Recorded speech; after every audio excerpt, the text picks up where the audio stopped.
부산 지역 이슈를 집중 분석하는 시간, 헬로 이슈 토크입니다. 흔히들 관광 산업을 굴뚝 없는 공장이라고 하죠. 이 공장을 움직이는 원동력은 매력적인 관광 기업인데요. 부산에서는 창의적인 관광 산업 발굴과 창업을 확산하기 위해 전폭적으로 또 꾸준히 지원해 왔습니다. 오늘 헬로 이슈 토크에서는 코로나19 이후 폭발적으로 늘어나고 있는 관광 수요에 대응해 부산의 관광기업 지원에 애쓰고 있는 부산관광지원센터 이동욱 센터장 모시고 이야기 나눠보겠습니다. 센터장님 어서 오십시오. 안녕하세요. 네, 최근 지자체마다 경제 활성화 전략과 계획으로 관광을 주목하고 있습니다. 이유는 무엇이라고 생각하십니까? 부산을 포함한 대부분의 지자체들이 지금 떠안고 있는 문제가 인구 감소라든지 지역 소멸이라든지 이런 부분들이 크죠. 지금까지는 정주 인구로 이걸 해결을 하려고 했는데 지금은 생활 인구라는 개념이 도입이 됐고, 사실 관광 분야에서는 방문자 경제라고 해가지고 관광객을 통한 지역의 활성화, 이 부분에 대해서 한 예전부터 계속 진행을 해왔습니다. 뭐 부산을 예를 들면은 다 아시다시피 부산에 지금 뜨고 있는 상권들, 활성화되어 있는 골목 상권들, 이런 것들이 이제 해운대, 광안리, 그리고 감천 문화마을, 그리고 영도의 흰여울 마을처럼 결국은 관광객들이 많이 방문하는 곳들이 지역의 인프라가 유지되든지 발전되고, 그리고 그러한 골목 상권들이 유지된다는 게 잘 나타나고 있죠. 저기 이제 한 10년 전만 해도 일상을 벗어나면 관광이다 이랬는데, 이제는 일상의 모든 것이 관광이다, 이런 캐치프레이즈가 나오고 있습니다.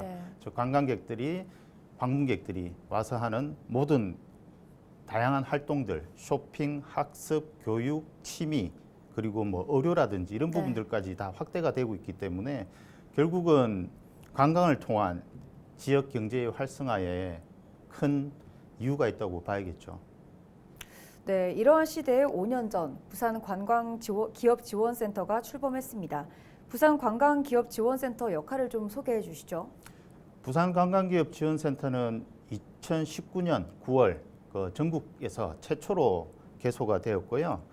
무엇보다도 부산 지역의 관광 스타트업을 발굴하고 발굴된 이제 기업들을 대상으로 다양한 지원을 통해 가지고 부산에 특화된 관광 콘텐츠, 그리고 상품을 개발하고 각종 판로 개척하는 그런 부분들을 저희들이 지원을 하고 있고요. 그 외에도 이제 관광 분야에 대한 일자리 창출, 그다음에 인력 양성, 이런 부분들을 통해 가지고 부산 전체의 관광 생태계 활성화하는 그런 역할들을 담당하고 있습니다. 네, 말씀을 들어보니까 이 창업과 관광이 좀 밀접한 관계가 있어 보이는데요. 맞습니까? 이 창업이란 부분이 사실은 지금은 기술 창업 중심으로 좀 이야기가 되고 있는데, 창업이란 분야는 뭐 기술도 있고 제조업도 있고 콘텐츠도 있고 뭐 문화예술도 있고 그다음에 관광도 그런 하나의 창업 종류라고 봐야겠죠. 관광의 수요가 끊임없이 이제 확대되고, 그다음에 트렌드라든지 수요 변화가 다양하게 일어나니까 창업에 관광 관련된 창업 아이템 또한 굉장히 많습니다. 그리고 이제 고객의 입장에서 봤을 때 뭐 내국인뿐만이 아니고 일본, 대만, 뭐 중국 등 국가별로 모든 외국인들이 이 인바운드 관광의 그 고객들이기 때문에 무궁무진하다고 봐야겠죠. 창업과 관광은 뭐 닭이 먼저냐 달걀이 먼저냐 이 부분인데, 뭐 결국은 상호 선순환하고 발전되는 관계라고 보시면 될 것 같습니다. 네, 지금 센터장님이 취임하신 지 9개월째가 되었습니다. 창업과 관광을 융합하고 또 고도화하기 위해서는 다양한 분야의 업무 능력이 필요해 보이는데요. 센터장이 앞서서 또 어떤 일을 해오셨습니까? 저는 관광 분야에서 지금 20년 넘게 일을 하고 있고요. 관광기업지원센터가 전국에 8개가 있는데, 저는 한국관광공사에서 파견을 나와 있는 상태입니다. 한국관광공사의 월드컵, 2002년 월드컵 때 입사를 해가지고 뭐 마케팅 기획팀, 그리고 지금의 한국관광공사 불경지사, 그리고 의료관광센터, 그리고 뭐 말레이시아 지사, 그리고 최근까지는 한류 콘텐츠 팀장까지 하다가 지금 여기로 센터장으로 파견을 나와 있습니다. 네, 센터장 취임 이후 새로운 시도로 또 성과가 많다고 들었는데요. 좀 대표적인 케이스를 소개해 주시죠. 무엇보다 제가 부산에 왔을 때 아직 기술이나 제조업 중심의 창업 환경이 없고 지역 상권 활성화라든지 로컬 투어리즘이라든지 이런 부분들이 이제 기술이나 제조업에 관련된 콘텐츠나 이런 부분들이 관광 분야로 좀 진출할 수 있게 네. 그리고 관광 스타트업들은 이런 기술 기업들하고 협력을 통해 가지고 새로운 콘텐츠나 상품을 개발할 수 있게 이런 부분들에 많은 신경을 썼고요. 그 결과로 뭐 수도권에 있는 유명 관광 기업들도 몇 개가 부산으로 본사를 좀 이전을 했고 그리고 올해 초 같은 경우에는 일반 기업들하고의 그 네트워크를 좀 강화를 해가지고 네. 무인양품에서 이제 열린시장 부산이라고 그 서울의 강남이나 타임스퀘어 그리고 부산 롯데에서도 이제 관광 기업들이 팔로 개척할 수 있는 그런 사업들 꾸준히 진행을 했는데 무엇보다도 부산이라는 곳에서 관광 기업의 역할이 많이 커졌다, 비중이 커졌다. 그 부분이라고 볼 수 있을 것 같습니다. 말씀해주신 이런 여러 다양한 시도들을 해보면서 느낀 관광 스타트업의 시작과 성장에 가장 필요한 조건은 무엇일까요? 관광 스타트업이란 게 업종이 굉장히 다양합니다. 거의 모든 네. 업종을 다 포함하기 때문에 네. 뭐 공통적으로 해당되는 사항은 일단은 관광 시장이나 트렌드를 우선적으로 좀 잘 알아야 된다. 네네. 그리고 아까도 말씀드렸지만 이 변화하는 관광 트렌드나 특히 고객이 굉장히 다양하기 때문에 네. 그 고객에 대한 이해 그리고 어느 시장에 집중을 해야 될 것인지 이런 부분들을 정확하게 파악을 하고 창업을 시작해야 될 것 같고요. 특히 한 명의 관광객에는 수십 개의 관광 서비스가 붙거든요. 네. 그러니까 이동, 숙박, 음식, 뭐 즐길거리, 쇼핑 등등 즉 한 명의 관광객으로 다양한 관광기업들의 콘텐츠가 공유가 되는 상황입니다. 네. 즉 모든 관광기업들이 가능하면 협력해서 소통하고 그런 식으로 좀 시장을 키워나가는 게 가장 중요한 조건이라고 저는 보고 있습니다. 네, 부산에서 그러면 협력 네트워킹이 필요하면서 또 협력을 염두에 둔 기업이나 단체의 가장 매력적인 관광 분야는 무엇일까요? 일단은 무엇보다 부산만이 가지고 있는 관광 특화 콘텐츠, 뭐 해양하고 관련된 요트나 서핑이나 이런 부분들도 있을 거고요. 부산의 뭐 음식 이번에 미슐랭 가이드에도 발표가 네. 됐죠. 네. 그 외에도 이제 그 잘 모르시는 분들이 이제 부산의 원도심이라든지 역사에 대한 콘텐츠가 굉장히 많습니다. 네. 그런 부분들도 큰 매력 포인트가 될 것 같고요. 그 외에도 이제 영도에 이제 커피 거리 같은 기장이나 영도에 아주 큰 커피 카페들이 많이 생기고 있는데 네. 커피라든지 그리고 주류라든지 미술 전시라든지 뭐 이런 부분들도 부산이 가지고 있는 관광 자원으로서 큰 매력 포인트가 되겠죠. 또 반대로 얘기를 하면 지금 전 세계 글로벌 관광객들은 한국에 오는 이유가 한류라든지 K컬처라든지 이런 부분에 영향을 받고 그런 걸 경험하기 위해서 오는데 네. 사실 수도권에 그런 컨텐츠는 많이 집중돼 있어요. 반대로 얘기하면 부산에서도 그런 한류나 K컬처 관련된 컨텐츠를 만들면 수도권에 집중된 관광객들을 좀 끌어올 수 있는 네네. 포인트가 되지 않을까 그런 생각을 하고요. 무엇보다 앞서 말씀드렸던 이런 다양한 컨텐츠를 어떤 식으로 함께 버물려 가지고 네. 대형 축제라든지 이벤트라든지 아니면 골목 상권 하나에 이런 컨텐츠가 집중되는 그런 즐길거리를 마련한다든지 네. 그런 것들이 뭐 필요하다고 봅니다. 그럼 이런 새로운 시도를 계속 이어갔을 때 어떤 효과가 발생할까요? 일단 뭐 저희 관광기업지원센터 기준으로 말씀드리면 지난해 총 33개 관광기업을 신규로 발굴을 했고요. 네.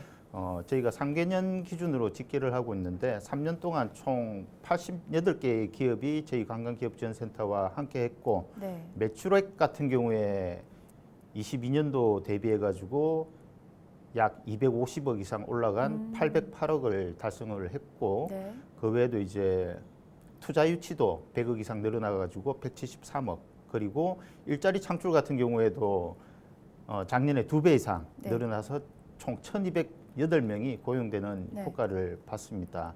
그리고 뭐 각종 기업 간의 협업을 통한 다양한 축제나 이벤트, 상품 개발 건도 138건 달성을 했습니다. 네, 그럼 올해 센터가 추진하는 사업 추진 방향과 목표도 또 말해주시죠. 간단하게 세 가지라고 말씀드릴 수 있는데요. 네. 고도화, 융복합, 그리고 글로벌화라고 네. 말씀을 드릴 수 있고요. 고도화하고 융복합은 기술 창업 등 다른 이제 타 분야 스타트업들하고 스타트업들이 관광 산업에 진출하고 또 기존 관광 기업이 이런 기술 창업이나 제조업 등과의 협업을 통해 가지고 새로운 콘텐츠나 시장을 창출하는 것. 예를 들어 가지고 이제 단순한 창업 교육이나 이런 거를 지향하고 그 기업별 맞춤화된 고도화된 컨설팅이나 전문 서비스를 제공하는 거. 그다음에 관광 기업 간의 네트워크뿐만이 아니고 타 업종, 타 지역, 특히 수도권 글로벌 기업과의 이런 협업 이런 부분들을 확대하는 게 있을 것 같습니다. 뭐 이를 위해 가지고 은행권 창업재단이죠. 디캠프라든지 민간 분야뿐만이 아니고 이제 창조경제혁신센터 등 해가지고 이제 창업 생태계의 주요 기관과의 이제 공동 사업을 지속적으로 만들 예정이고요. 그리고 글로벌화 같은 경우에는 사실 센터가 19년도에 이제 개설되다 보니까 코로나19하고 시기가 겹쳐가지고 이 관광기업들이 대부분 내국인을 대상으로 그 사업을 펼쳤는데 엔데믹이 접어들고 이제 정부의 관광 정책이나 부산시 또한 이제 글로벌 국제도시, 뭐 글로벌 관광도시 이런 정책하고 맞춰가지고 네. 외국인 관광 유치를 할 수 있는 그런 역량을 좀 관광기업들이 길러야겠다. 부산 관광기업들한테 그런 역량을 좀 길러주고 판로라든지 이런 부분들을 확대시켜야겠다. 그런 데에 집중을 하고 있습니다. 네, 앞서 뭐 매출액도 크게 늘었고 또 투자 유치를 성공했다는 이런 성과를 말씀해 주셨는데요. 대표적으로 생각나는 기업 예시가 있을까요? 그 중에서도 뭐 스포올릭 같은 경우에는 이제 송정을 벗어나서 뭐 강원도라든지 뭐 이쪽까지도 다 진출을 했고요. 네. 그리고 작년에 새로 생긴 페텔 같은 경우에는 반려동물 전문 숙소 그 관광 기업인데 네. 거기도 이제 많이 성장을 해가지고 제가 알기로는 매출액이 상당한 걸로 알고 있고요. 뭐 아무튼 많은 좋은 사례가 있습니다. 많이 뿌듯하시겠어요. 네, 부산이 인구 감소의 해결책으로 관광을 꼽기도 하잖아요. 그럼 이게 어떤 역할을 할 것이라고 기대하시나요? 간단하게 설명드리면 부산에서 지금 인구 감소 지역이 영도가 포함이 네. 돼 있거든요. 네. 그 다음에 이제 전국적으로 보면 작년에 가장 핫한 지역 네. 양양이 인구 감소 지역입니다. 아, 양양이. 예. 네네. 누가 양양을 인구 감소 지역이고 뭐 소멸 지역이라고 보겠어요. 지금은 네. 예, 그게 양양이나 영도에도 가보시면 아시겠지만 피아크라든지 모모스 커피라든지 대형 카페가 400개가 넘게 있습니다. 네네. 이게 영도에 그 거주하시는 분들을 위해 가지고 그런 카페들이 만들어지지는 않았겠죠. 네. 즉 이런 관광이 활성화됨으로 인해 가지고 지역 상권이 살아나고 관광객으로 인해 가지고 지역 인프라가 유지되는 게 이게 굉장히 다양한 사례들이 있고요. 특히 한국을 벗어나 가지고 바로 옆에 일본만 보시더라도 한 10년 전까지는 도쿄하고 오사카하고 관광객 숫자가 한 5배 차이가 났었어요. 네. 그런데 일본에서 이제 관광 중심 정책을 펼치면서 지금은 도쿄나 오사카나 관광객 차이가 별로 없고 오히려 이제 각 지방에서 일본의 각 지방에서는 오버투리즘 문제가 나오거든요. 아, 그만큼 네. 이제 인구는 줄어들지만 관광객으로 인해서 그 지역이 발전되고 너무 활성화되다 보니까 아, 오히려 네. 이런 문제가 발생할 정도로 즉 관광을 통한 인구 감소뿐만이 아니고 지역 경제 활성화를 어떻게 해결하냐에 따라 가지고 얼마든지 잘 될 수도 있다고 저는 생각을 하고 있습니다. 어떻게 보면 부산도 오버 투어리즘 상황이 벌어질 걸 좀 경계를 해야 될 수도 있겠네요. 벌어지면 좋죠. 아, 벌어지면 그래요? 좋죠. 지금 뭐 감천 문화마을이라든지 이런 건 이런 네. 데들은 이제 주말에 가보면 네. 차가 통과하지 못할 정도로 사람들이 네. 많거든요. 네네. 뭐 그런 국소적인 지역이 아. 아니고 그런 지역들이 많이 생기고 그리고 아직 좀 그런 더 단계까지는 전반적으로 아니고. 좀 네. 확산될 수 있게 그렇게 하면 적절하게 균형을 맞춰 나가면 될 것 네네. 같습니다. 네, 관광은 생각보다 훨씬 크고 또 넓고 깊은 개념이잖아요. 어디까지 확장이 가능하다고 판단하시나요?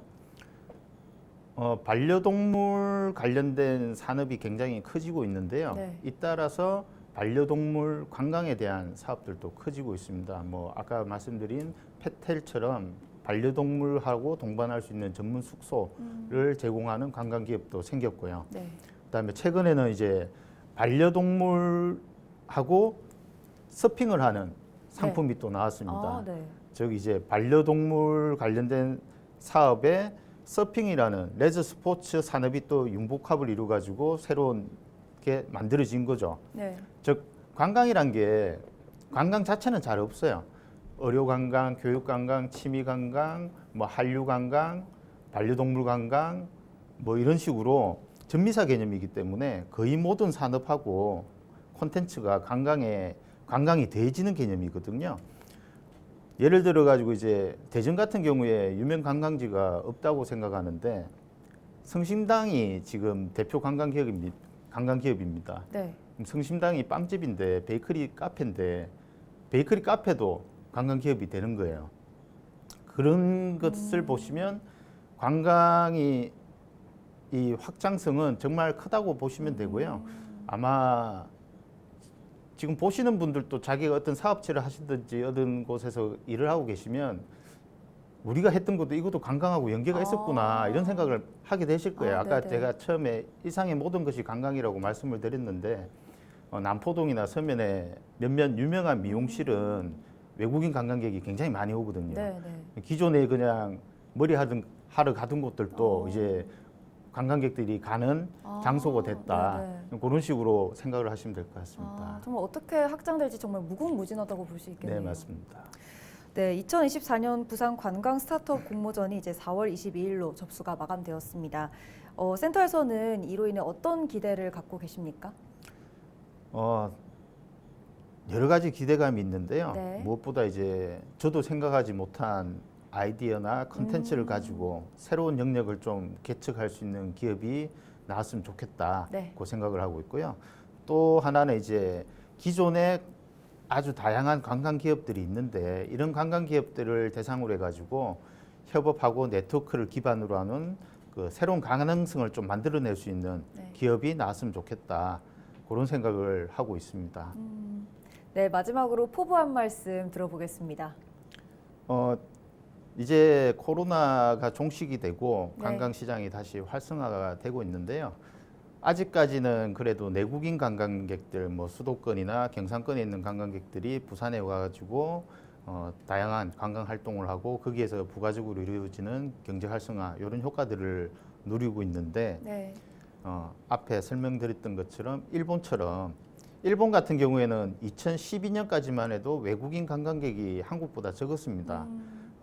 1,000만이 안 되던 시장이에요. 네. 2019년도에는 한국에 1,700만 명의 외국인 관광객이 왔고 일본은 3,200만이 왔습니다. 네. 그 격차가 점점 벌어지고 있는데요. 네. 부산 같은 경우에도 지금 외국인 관광객들이 거의 82% 정도가 서울에 집중이 돼 있는 상황이고 나머지 20%를 이제 부산하고 제주가 나누고 있는 상황인데 일본 같은 사례처럼 지방 경제를 활성화시키고 인구 감소 문제를 해결하는 것기 위해 가지고 외국인 관광객들을 지방으로 얼만큼 많이 보낼 수 있느냐 네. 그리고 얼마나 많은 외국인 관광객들을 더 받아줄 수가 있느냐 이런 것들을 봤을 때 부산이 성장할 수 있는 관광시장이 성장할 수 있는 것이 굉장히 크다고 보거든요. 네. 오사카처럼 거의 도쿄 턱밑을 따라잡을 정도로 관광시장이 외국인 관광객으로 좀 많이 들어와 가지고 네. 활성화됐으면 좋겠다 그런 생각을 가지고 있습니다. 네, 앞으로도 부산 관광산업의 무궁무진한 발전을 위해서 계속 힘써 주시길 바라면서 오늘 말씀 여기까지 듣겠습니다. 고맙습니다. 네, 고맙습니다. 네, 코로나19 종식 이후 관광업계 성장과 발전이 눈부십니다. 성장 잠재력은 크지만 마케팅이나 사업 경험이 부족해서 어려움을 겪는 부산 관광기업에게 부산 관광기업 지원센터가 든든한 버팀목 또는 주춧돌이 되어주길 기대하면서 오늘 헬로 이슈 토크는 여기서 마무리하겠습니다. 지금까지 말씀에 이동욱 부산 관광기업 지원센터장과 함께했습니다. 시청해주신 여러분 고맙습니다.